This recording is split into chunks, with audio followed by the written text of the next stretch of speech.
So we're going to demonstrate a leg extension using the machine. Now there's a couple things we want to take into consideration here. We want to make sure that this pad is not set up too high on the shin. So we want to have this sitting a little bit lower, almost on like the front of the ankle, okay?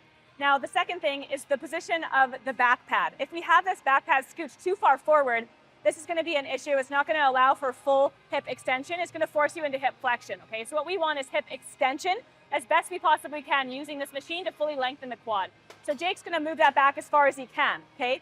Now from this position, you can see he has a little bit more hip extension than if that seat were pushed further forward.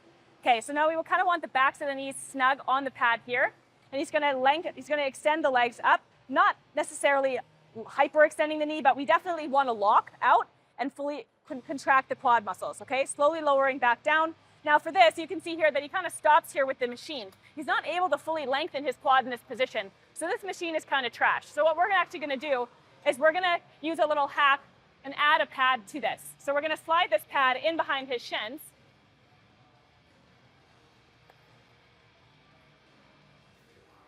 There you go.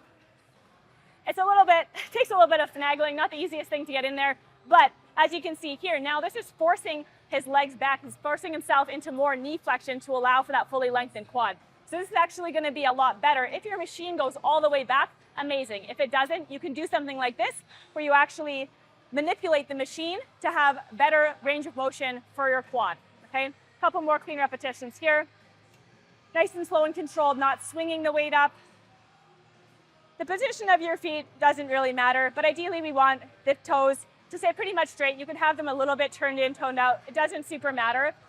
Whatever feels comfortable for you. Just make sure that one foot isn't turned out and one foot straight. A lot of people have one foot that externally rotates more or imbalances in their body. So make sure that you're evening that out by actually keeping both feet the same. Okay, so that's going to be your leg extension using the machine.